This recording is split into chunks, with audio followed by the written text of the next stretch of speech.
पहला टॉपिक है इसका संतोष। जो आपके पास है उसमें खुश रहना सीखो, लालच ना करें कभी भी। जो भी आपके पास है उसमें संतोष करें, उसी में सुखी रहें आप, कि जो भी दिया है भगवान ने उसको देख के आप खुश रहें। क्योंकि आप अगर आपसे नीचे वालों को देखेंगे तो आपको लगेगा कि आपको बहुत कुछ दिया है भगवान ने। जिनके पास कुछ भी नहीं है तो उससे तो आप बहुत गुना लाख बेहतर हो, ये आप खुद रियलाइज़ करोगे जब अपने से नीचे लोगों को देखोगे ना। हमेशा जब हमको मन की शांति चाहिए तो अपने से नीचे लोगों को देखो। कंपटीशन करना है किसी से तो अपने से ऊपर लोगों को देखो। तो कमाई के लिए अगर कंपटीशन करना, मेहनत करनी है, आगे बढ़ना, सक्सेस होना है, तो उस जगह आप अपने से ऊपर वाले लेवल के लोगों से कंपटीशन करो। और आपके पास कुछ नहीं है तो आपको संतोष, बहुत कुछ है पर फिर भी संतोष नहीं है, तो आप अपने से नीचे लोगों को देखो, झोपड़पट्टी में रहने वालों को देखो, तो आपको रियलाइज़ होगा कि मेरे पास तो बहुत कुछ है। Hello everyone, good morning. पिछले टॉपिक में हमने जाना था कि सुख क्या है, और सुख के 3 कारण हमने जाने थे, जिसमें था अच्छे संबंध, मतलब अच्छी घर फैमिली होना, अच्छा परिवार होना, और भौतिक सुख जिसमें सुख सुविधा जो भी हमारी जनरल ज़िंदगी में जो काम में आती है, और शारीरिक सुख। ये तीनों सुख के बारे में हमने जाना था। ठीक है, इसके आगे का हम आज जानेंगे कि इसके अलावा और क्या कारण होते हैं सुख के। ठीक है, तो चलिए बने रहिए, अंत तक जरूर देखिएगा वीडियो को, और अच्छी लगे तो प्लीज़ लाइक कमेंट शेयर जरूर कीजिएगा। सुख के अन्य कारण, सुख का इसमें अच्छे संबंध, गुड रिलेशनशिप, परिवार और दोस्तों के साथ प्रेम और विश्वास का रिश्ता रखें। मतलब ऐसे लोग हो आपके साथ में जो कि परिवार भी आपका अच्छा हो, घर फैमिली अच्छी हो आपकी, सब आपको समझते हैं, आपके दोस्त भी अच्छे हैं, आपके साथ में रहने वाले, जिस माहौल में आप रह रहे हो सब लोग अच्छे हैं आपके, फिर आपको क्या चाहिए? वो भी एक सुख है कि अच्छे परिवार है, अच्छे लोग हैं आपके साथ, तो बहुत सुखी हो आप। रिश्तों में कभी अपने से दूसरों को देख के कंप्रोमाइज़ मत करो, दूसरों से कंपटीशन मत करो कि रिश्तों में भाई उनकी मम्मी अच्छी है, मेरे उसके पापा ने उसके लिए ऐसा किया। क्योंकि हर इंसान की परिस्थिति होती है, सभी करते हैं अपने से, मतलब दूसरों से बेहतर ही करने की कोशिश करते हैं खुद से। जो उनकी लाइफ होती है ना, उनसे तो बहुत बेहतर करते हैं वो अपने बच्चों के लिए। वही सोचते हैं कि हमने जो दुख देखे ना वो हमारे बच्चों को नहीं मिले। पहले हम लोग सरकारी स्कूलों में पढ़े, पर आज के माँ बाप हर बच्चे को प्राइवेट स्कूल में पढ़ाने की कोशिश करता है, गरीब से गरीब भी। तो वो चीज़ें हमेशा अपनी फैमिलीज को ये मत बोलो कि आपने हमारे लिए किया गया, मतलब किया ही क्या है, आपका फ़र्ज था वो आपने किया है, बस ये चीज़ कभी मत बोलो, बहुत बुरा लगता है।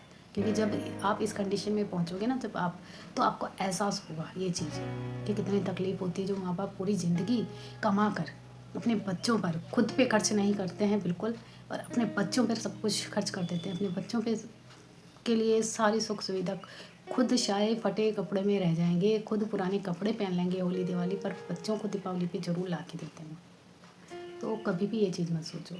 अब बच्चे कहते हैं पढ़ाई के लिए कि मेरे को 50,000 चाहिए, तो 50 लाख की व्यवस्था करके देते हैं माँ बाप जब बड़े लेवल में पहुँचते हैं। तो और छोटे बच्चे होते तो हज़ारों रुपए आजकल फ़ीस के लगते हैं, 2-2 3-3 हज़ार रुपये हर महीने लगते हैं प्राइवेट स्कूलों में, छोटे बच्चों को भी। तो बचपन से लेके बड़े होने तक बच्चों का इतना, मतलब माँ बाप इतना करते हैं, इतना। और बहन, घर में जो फैमिली होती है हमारी, सभी का एक योगदान होता है, बहन का अपना योगदान होता है। हर जगह बचाती है बहनें आपको, लड़ाई झगड़ा हो जाए, कोई गलती कर दी या कुछ भी बात हो जाती है तो बहनें हमेशा सपोर्ट करती है उस जगह आपका। तो सभी का अपना अपना रोल होता है एक फैमिली में। और अच्छे रिश्ते मिलने, आपका कोई पुनर्जन्म का अच्छा रहा है आपका ऐसा व्यवहार जिससे आपको अच्छे रिश्ते मिले हैं। नहीं तो हमको जो पिछला हमारा जन्म है ना, उसी अनुसार सभी रिश्ते मिलते हैं, माँ बाप भाई बहन सभी वही लोग मिलते हैं, पर हमको ध्यान पता नहीं रहता है। पर सभी लोग हमको वही होते हैं, हमारे पिछले जन्म के कर्मों के अनुसार हमको अगला जन्म मिलता है। तो हमेशा अपने कर्म अच्छे रखो, कर्म अच्छे करो तो अगला जन्म भी आपका अच्छा ही रहेगा। अच्छी सेहत वही है कि अच्छा परिवार और अच्छी सेहत, ये तीनों चीज़ें मैंने पहले बताई थी कि अच्छी सेहत, अगर शरीर सही नहीं हो तो कुछ भी अच्छा नहीं लगता है। क्योंकि स्वस्थ रहना भी ज़रूरी है इंसान को, ठीक है। और उसके लिए माँ बाप को देखो कितना परेशान हो जाते, बच्चों को कुछ हो जाता तो ले लेके भगते हैं वो, एक जगह दूसरी जगह तीसरी जगह। तो हमेशा माँ बाप के तो उपकार ऐसे हैं कि जो आप चुका ही नहीं सकते हो, ठीक है। सेवा भाव, और इसके अलावा है कि सेवा भाव, दूसरों की मदद करना,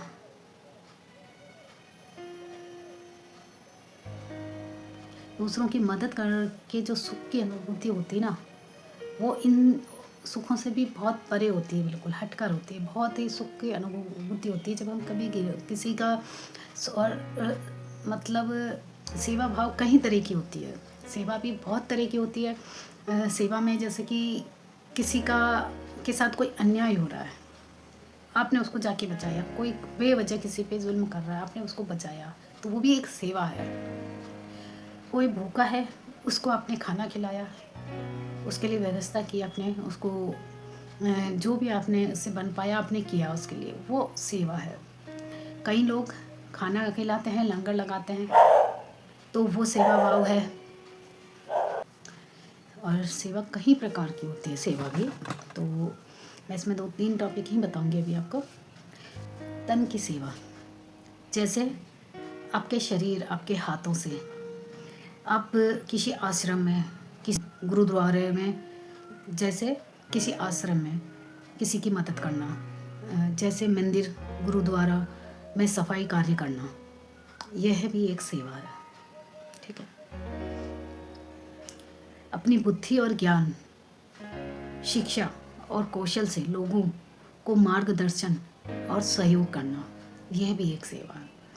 जिन लोगों को कहते हैं ना कि शिक्षा में है, पढ़ाई लिखाई, जो भी चीज़ आपको आती है, जिस भी चीज़ में आपको इंटरेस्ट है, तो उसको हमेशा बांटते रहना चाहिए। कहते हैं कि ज्ञान हमेशा बांटने से बढ़ता है, घटता नहीं कभी।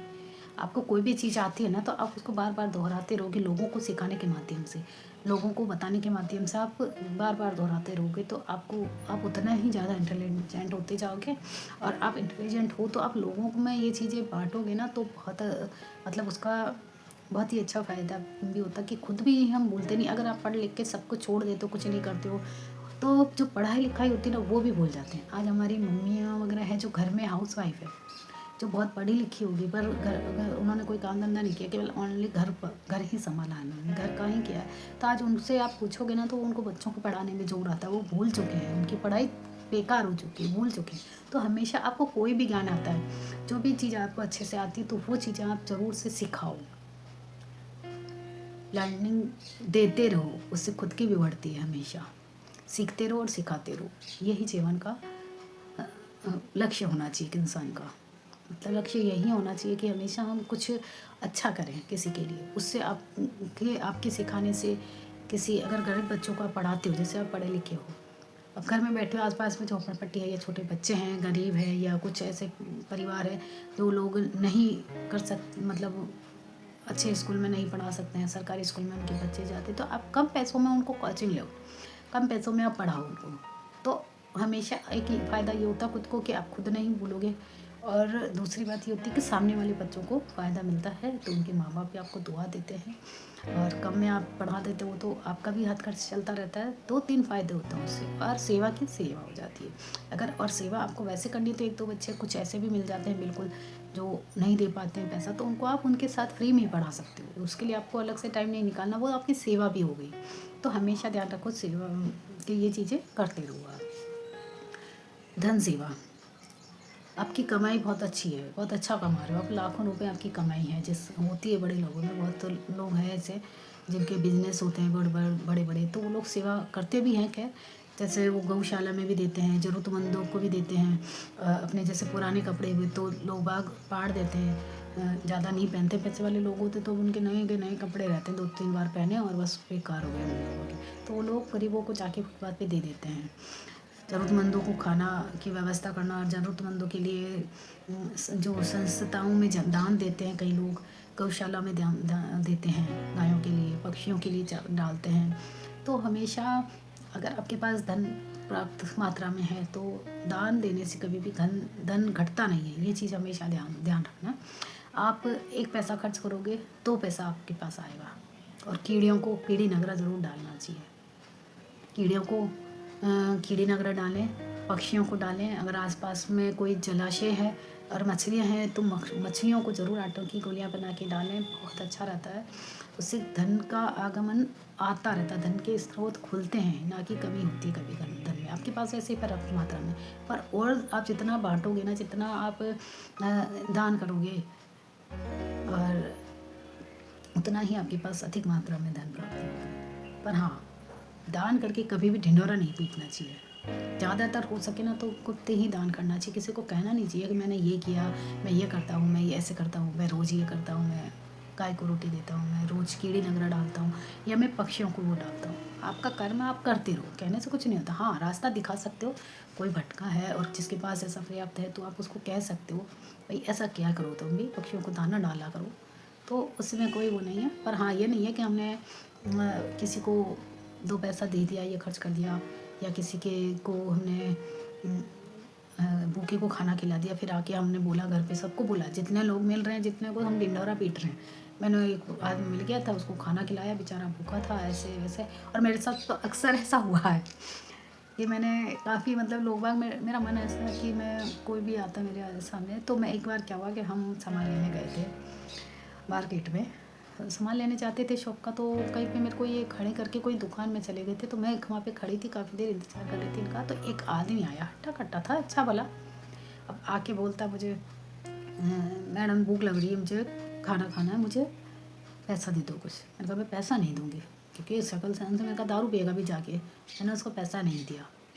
तो अब मेरा मन ऐसा, तो मैंने, क्योंकि कहते हैं ना पैसा नहीं देना चाहिए ऐसे लोगों को जो हट्टा कट्टा खुद कमा के खाने लायक और फिर भी मांग रहा है, तो उसको पैसा नहीं देना चाहिए। तो मैंने उसको, एक पास में शॉप दिखी, तो मैंने 10 रुपये के 2 पार्ले के बिस्किट, उस समय 5-5 के थे, तो 3-4, मतलब काफ़ी साल पहले की बात है, तो 2 बिस्किट और एक नमकीन का पैकेट लेके और उसको दे दिया। वो बंदा ऐसा गायब हुआ ना, लेके खाया नहीं उसने। वो शायद कहीं बेकार आदमी ही था, उसको पैसे की वो नहीं थी कि मेरे पास पैसा नहीं है, मैं बाहर से आया हूँ, मेरे पटवा चोरी हो गया, मेरे पास कुछ भी नहीं है, कल से भूखा हूँ। तो मैंने उसको दिया, मैं कहा नहीं, खा लो ये, आप पैसा नहीं दूँगी, खा लो आप।